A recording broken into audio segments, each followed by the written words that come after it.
강박증 이런 이야기 들어보죠. 강박이라는 게 어떤 뜻일까요? 강박. 트라우마를 경험하게 되면 이 강박 증세를 나타냅니다.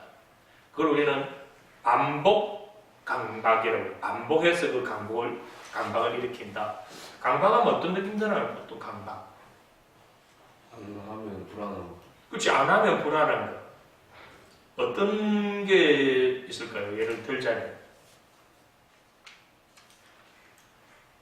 안 하면 불안한 거. 어떤 친구들은 뭐 물건만 만지고 나면 뭐 합니까? 손을 씻어야 되는 사람들이 있어. 목욕을 하루에 5번씩 하는 사람도 있어. 그게 뭐예요? 그게 강박이에요. 강박 증세죠. 강박은 다른 말로 한다면 우리 뇌가 거기에 뭐 돼 있는 상태인가요? 중독되어 있는 상태로 우리는 강박이라고 합니다. 그것이 행동 패턴이었던 또는 감정이었던 그게 반복되어서 또는 강하게 들어와서 그게 뭐 중독되어 있는 상태를 강박이라고 한다. 이제 강박에 대한 개념이 그렇게 하면 좀 쉽겠죠. 근데 그걸 우리가 계속 반복하니까 앞에다가 붙인 게 뭐? 반복 강박이라고 이렇게 쓰는 겁니다.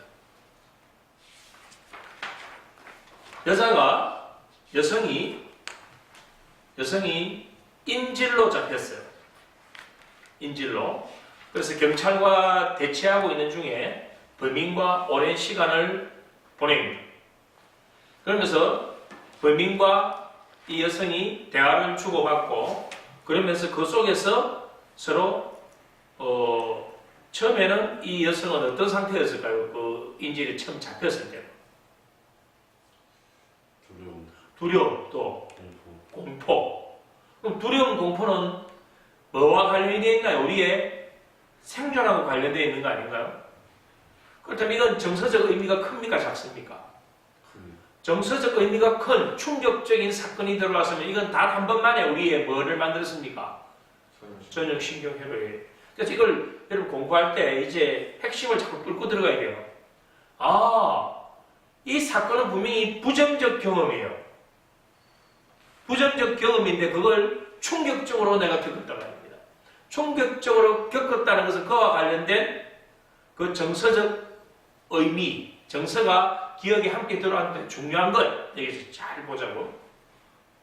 그럼 우리 부정에 고통을 준 건 그리고 도망가야 되는데 이상한 현상이 나타납니다. 처음에는 불안하고 공포스럽고 그 자기를 잡은 그 범인이 너무 두려움의 대상, 미움의 대상, 정오의 대상이 될 수 있는데 시간이 점차 지나면서 이상한 현상이 일어납니다.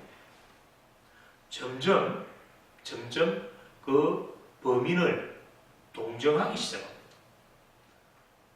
이상한 감정이 일어나죠. 그래서 물론 다 그런 건 아니에요. 그런데 나중에 이 범인이 체포가 되고 이 여성은 구출됩니다. 그런데 이 여성은 그 범인이 좋은 거예요. 다시 범인을 찾아갑니다. 찾아가서 나중에 이 범인과 결혼합니다. 이건 실제 있었던 일이에요. 어떻게 해서 이런 일이 일어나는가를 우리가 보자 이 말입니다. 어떻게 해서. 또 다른 사례를 내가 하나 더 이야기해 볼게요. 어떤 어린 소녀가 집 앞에서 인신매매범에게 납치가 됩니다. 인신매매에게 납치당해서 성폭행을 당하고 그리고 이 소녀는 사창가, 요즘 이야기하면 유언가죠. 그쪽으로 팔려갑니다. 그래서 포주에게 팔려가서 매춘을 강요당합니다. 매춘을 강요당하면서 술을 마시고 마약을 하고 그런 상황에서 경찰관이 단속을 해가지고 이 소녀는 납치됐다는 걸 알아서 이 소녀를 구출해 줍니다. 그래서 구출해서 가정으로 돌아갔습니다. 가정으로 돌아가서 처음에 이제 상담도 받고 치유도 하고 이렇게 해서 다시 정상적으로 복귀해서 학교도 잘 다닙니다. 그리고 학교를 다니면서 누구를 만나느냐면 남자 친구를 만납니다. 근데 여기서 이제 문제가 생기죠. 처음에는 남자를 사귀는데 문제가 없었어요. 근데 남자를 계속 사귀는 과정에서 여자가 어떤 걸 느끼냐면 너무 지루한 걸 느껴요. 왜냐하면 본인의 뇌는 충격적인 거, 정서적인 거, 큰 거, 자극적인 게 이런 게 계속 들어왔었는데 이 평범한 생활, 평범한 남자하고의 어떤 대화 이런 것들이 이 잠재의식에서는 그게 너무 지루하게 느껴져 버린 거예요. 그래서 다시 뭐에 손을 대느냐면 마약에 손을 대고 다시 술을 마시고 그러면서 다시 이 소녀가 어디로 가느냐면 다시 그 포주에게로 돌아가는 이런 악순환이 되버리게 됩니다. 자, 그러면 이건 전체적인 무조건 다 그렇다는 게 아니고 이런 현상들이 나타나는 게 왜 이런 현상이 나타나는 걸 보자는 말입니다. 우리가 뭐 외상 충격을 받았다고 해서 모든 사람이 다 트라우마를 갖는 것도 아니고 또 그 트라우마를 가졌다고 해서 그게 모든 사람이 다 심리적 질환자가 되는 건 아니에요.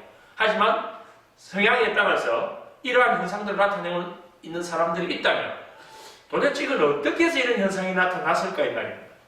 왜 그럴까요? 어떻게 아까 범인에게 그 인질로 잡혔던 그 여성은 범인을 사랑하게 됐나요? 그리고 이 신매매 당했던 이 소녀는 왜 다시 그 불우한 그런 환경 속으로 다시 돌아갔나요? 도대체 무엇일까요, 이게? 중독이죠. 바로 그겁니다. 중독. 뭐의 중독일까요? 자, 다시 보세요. 우리의 뇌는 이제 근본적으로 공부를 여러분 해야 돼요. 우리의 뇌는 그 무엇이든 반복하면 그걸 뭘로 받아들인다? 사실로 받아들이고 거기에 대해서는 믿음을 갖는다. 자, 그 믿음을 가져서 그 믿음이 현실화되려는 의지를 가질 때 그건 우리는 신념 체계라고 하고 그러면 우리의 그 믿음과 신념 체계를 만드는 그 회로는 뭐냐 말입니다. 전용신경회 이렇게 딱 정리가 되지. 아하, 그렇다면 그건 꼭 반복만 해서 들어오느냐 전용신경회로는 형성되느냐 반복 말고 또 무슨 방법이 있습니까? 큰 충격, 정서적 의미 이건 큰 충격이다. 그럼 큰 충격이 들어왔다는 것은 일상적인 패턴이 깨졌다는 거거든. 큰 충격이 들어오면 단 한 번만에 뭐 들어와서 전용신경회로를 만들었다. 자, 다시 보세요. 반복이든 큰 충격이었던 전용신경회로를 만들었다는 것은 전용신경회로를 만드는 건 우리 뇌에서 그에 관련된 뭐 물질 분비를 다량으로 하게 만드는 거예요. 그럼 그건 어떤 상태다? 중독 상태다라고 봅니다. 자, 중독이에요, 중독. 이까지 풀어야 왜 이러한 현상들이 나타나는가를 쉽게 이해가 돼요. 자, 중독은 그러면 뭡니까? 중독. 내 의지와 관계없이 그러한 행동들이, 패턴들이 반복되는 것을 우리는 중독이라고 합니다. 내 의지와 관계없이. 그럼 그 중독은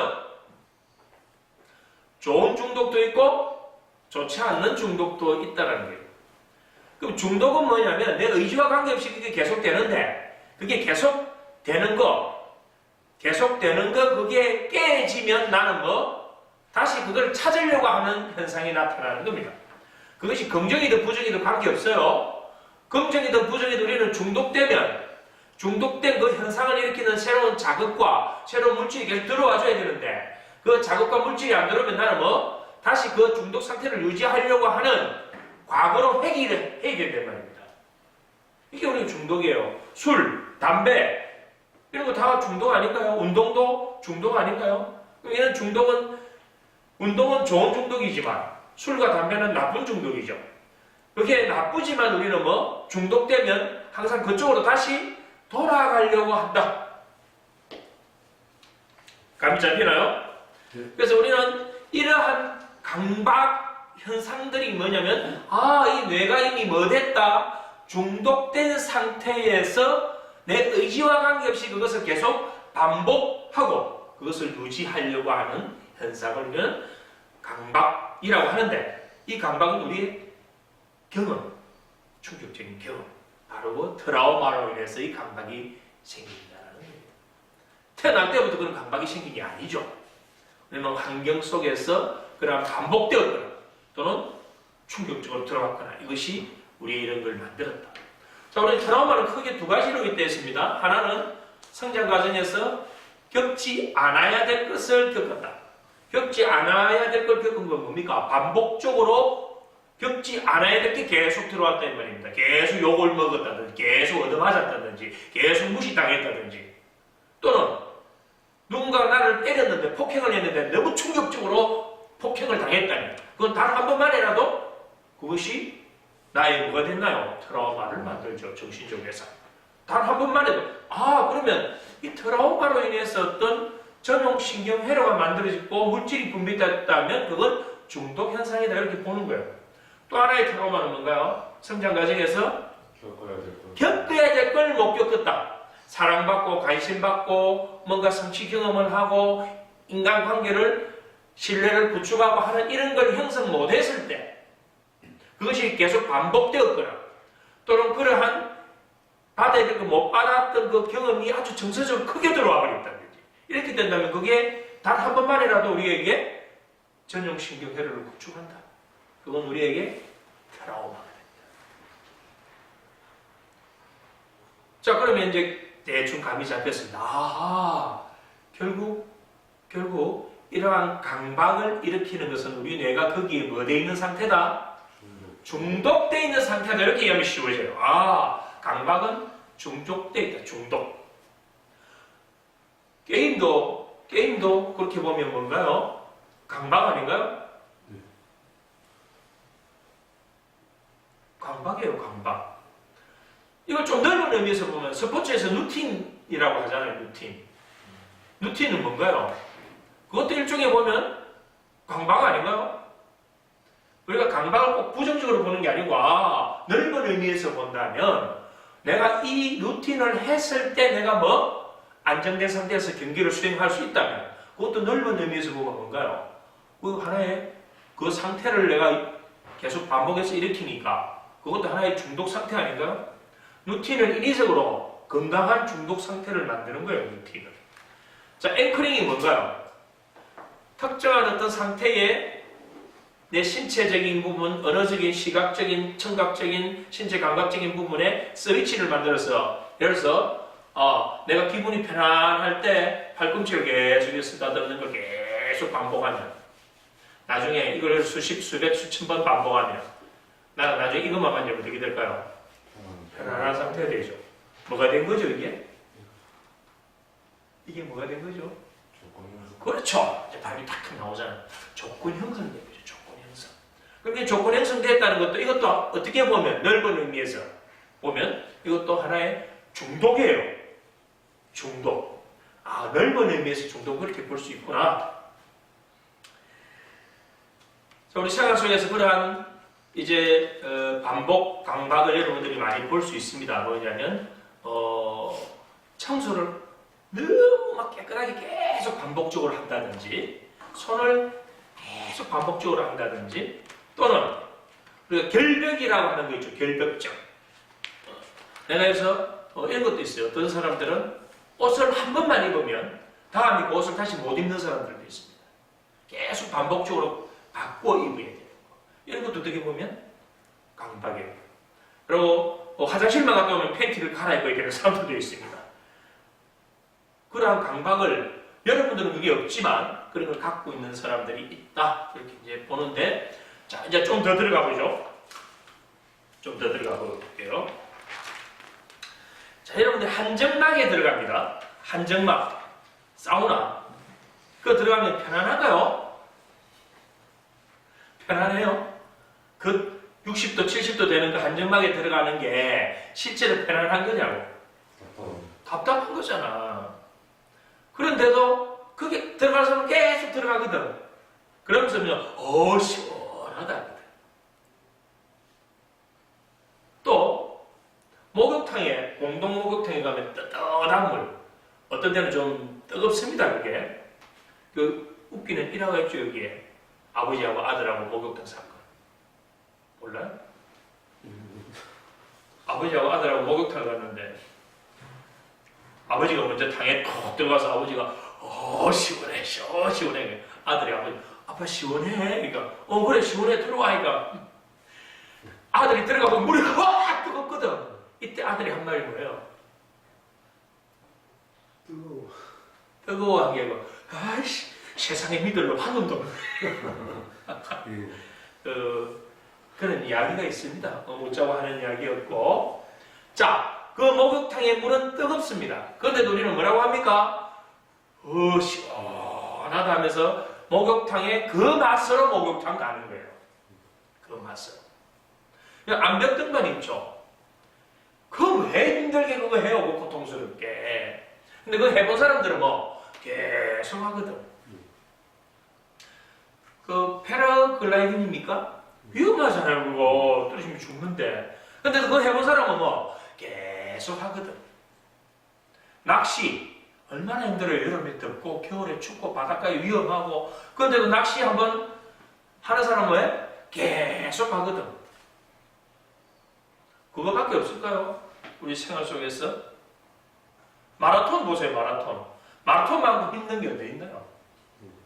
인간이 한계에 도전하는 건데. 그런데도 그거 계속 마라톤 동호회에 결성돼가지고 마라톤 계속 하거든. 산에 올라가 보잖아요. 산에 올라가기 쉬운가요? 힘들거든, 실제로. 그런데도 뭐 산에 계속 가고 싶거든. 여러분들 요즘 공부하잖아요. 공부도 마찬가지예요. 공부하기 쉬운 게 아니다 말입니다. 어떻게 보면 힘들죠. 그런데도 공부에 맛을 들인 사람은 뭐 계속 공부하거든. 이게 뭔가요? 전부 다. 중독이다. 중독. 그것이 등산이었다. 요번에 그 안타까운 사고가 있었죠. 그러한 분들이 어떻게 보면 이제 참 안타까운 일이지만 그분들 입장에서 보면 그분들은 그 자체가 힘들고 고통스러운 과정이지만 거기에 가서 자신의 뭐 존재와 정체성을 인정받는 겁니다. 그래서 그분들은 끊임없이 거기에 도전을 하는 것 자체가 그것도 일종의 뭐? 중독이에요, 중독. 자, 그럼 이 중독은 뭐냐면 우리가 중독이 좋은 것도 있고 나쁜 것도 있습니다. 그렇죠? 근데 이 중독은 뭐냐면 약물에 중독된 현상과 생활 속에서 이러한 중독이 다를까요? 같을까요? 물론 기전은 다르지만 그러한 패턴, 현상은 꼭 같아집니다. 약물에 중독된 거와 마라톤에 중독된 게 같다 이 말입니다. 술에 중독된 거, 술도 넓은 의미에서 뭐예요? 약물 아닌가요? 알코올이잖아, 알코올, 술은. 담배는 뭐 니코틴이잖아. 그럼 우리 물질에 약물에 중독된 그 상태하고 우리가 마라톤 하는 거하고 같은 현상이다 이 말이죠.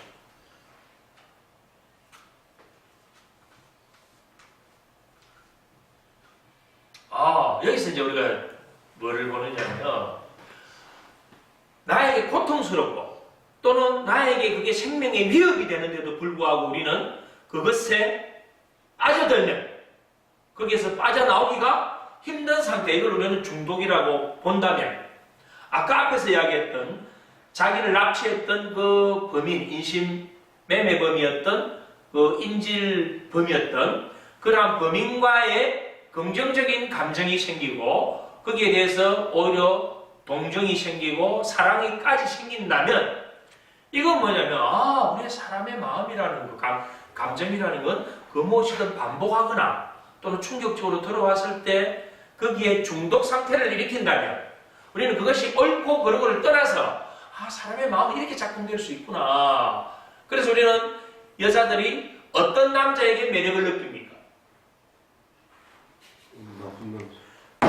나쁜 남자를 여자들이 좋아하는 그 심리가 뭐예요? 바로 이거하고 같은 거예요. 감정이 된 거예요. 그래서 자기한테 잘해주는 남자보다 자기한테 툭툭 쏘고 또는 핀잔 주고 공격하는 그 남자를 오히려 더 좋아하는 심리가 생기는, 우리 이해가 안 되잖아요. 그렇지만 그게 우리의 뇌는 그러한 부분들의 감정을 중독된 상태로 만든다. 왜? 우리는 물질의 지배를 받습니다. 물질의 지배. 내가 그러한 경험을 했을 때 뇌에서 강한 물질을 반복을 했다면, 이제 문제는 여기서 보세요. 그게 물질이 반복되었다면 이건 우리가 중독이라는 게 내 의지와 관계없이 계속되는 거잖아요. 그럼 그게 안 되면 나는 어떤 현상이 일어나나요? 금단 증세를 나타내잖아요. 알코올을 마시는, 술을 마시는 사람이 술을 안 마시면 어떻게 되나요? 술을 계속 찾게 된단 말입니다. 담배를 안 피우면 담배를 찾게 되는 거예요. 자, 이게 긍정이든 부정이든 관계없어요. 마라톤을 하다가 안 하면 마라톤 하고 싶으면 미치는 거예요. 내가 운동을 하던 사람이 운동 안 하면 미치고 미치는 거예요. 그렇다면 보세요. 그게 중독 현상으로 봤다면 내가 납치됐거나 나를 누군가 공격했거나 그것이 내가 감정 상태로 이미 그 사람과 그 대상과 융합돼서 거기에 중독된 현상을 일으켰다면 나는 어떤 상태가 되나요? 그 상태로 다시 돌아가고 싶은 게 생긴다 이 말입니다. 내가 원래는 그게 전혀 내게 없었던 건데 충격이 들어와서 감정적 중독 상태만 일으켜버린다면 놀라운 사실이죠. 그게 부정이고 나쁜 것이라 하더라도 나는 거기에 들어가야 된다. 왜 사이비 종교, 사이비 교주들이 그런 나쁜 짓을 하나요? 이 인간의 이 뇌를 그 사람들은 원리를 아는 거예요. 그 나쁜 부정적인 건데도 불구하고 거기에 들어가서 이미 거기에 중독된 상태가 되어버리면 그게 옳고 그르고 관계없이 나는 어떤 상태, 거기 가야만이 내가 내 존재와 정체성이 인정받는 거예요. 거기 가야만이 내가 편안한 거예요. 분명히 의식적으로는 그게 아니라는 걸 알면서도 나는 거기에 가게 되어 있다. 우리 뇌는 이런 원리로 본다면 어떤 부모 밑에서 어떤 서성 아래서 어떤 사람들과의 관계 속에서 살아가는가가 우리의 존재와 정체성을 결정짓는다는 게 여기서 나오죠. 이걸 우리는 뭐라고 합니까? 내가 중독된 상태를 유지하지 못하는 그런 자극과 그런 활동이 일어나지 않으면 내가 불안해하거나 뭔가 안절부절 못해서 하는 그 상태는 뭐라고 하죠? 무슨 현상? 중독된 상태. 알코올 안 넣어주면 그렇죠. 금단 현상이죠. 금단 현상.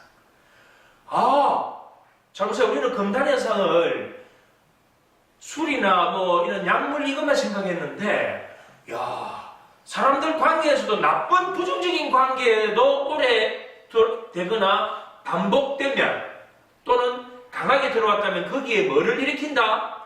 금단 증세를 일으키면 나는 어디로 가야 됩니까? 그 나쁜 사람들과 관계를 계속 내가 형성해야 된단 말이에요. 놀라운 사실이죠. 무섭죠. 그래서 이 원리를 알면 왜 첫 번째 결혼에 실패한 여자가 두 번째 배우자를 선택할 때 분명히 자기가 첫 번째 남자한테 폭행을 당해서 처음에 이혼을 하고 두 번째 남자를 고를 때 이 두 번째 남자를 어떤 성향을 고를까요? 그렇죠. 첫 번째 남자가 거의 비슷한 남자를 다시 선택합니다. 그래서 두 번째도 실패할 확률이 일반 사람들보다 더 높아지죠. 그거 왜 그럴까요? 이걸 보면 중독이에요. 드러나 있지는 않지만 그 뇌가 이미 감정적으로 중독되어 있기 때문에 처음에만 살았던 그 남자와 비슷한 그런 성향, 그러한 부분들을 내게 채워줄 수 있는 걸 무의식에서 찾습니다. 그리고 그건 익숙한 거거든요. 익숙해졌다는 것은 수많은 반복에 의해서 내 뇌가 중독되어 있다. 그래서 맹자의 어머니는 뭘 했습니까? 맹자의 어머니는 맹모 삼천지교, 무슨 뜻이죠? 맹모 삼천지교. 맹자의 교육을 위해서 이사를 몇 번? 3번을 좀 셌다 금방. 3,000번은 너무 셌다.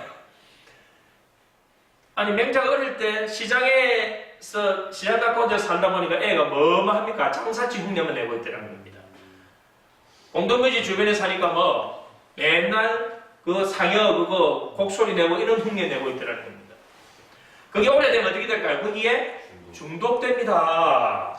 왜 어릴 때 부모님들이 여러분들에게 친구를 뭐 해서 사귀라? 가려서 사귀라는 게 뭐냐면 친구는 나에게 뭐냐면 하나의 거울입니다. 그러면 그 친구는 나에게 어떤 상태를 보냐면 감정적인 중독 상태를 만들 수 있는 사람이잖아요. 그래서 어떤 친구를 만나느냐, 어떤 부모를 만나느냐, 어떤 스승을 만나느냐, 이것이 우리의 존재와 정체성을 만드는 원리가 여기에 있는 거예요.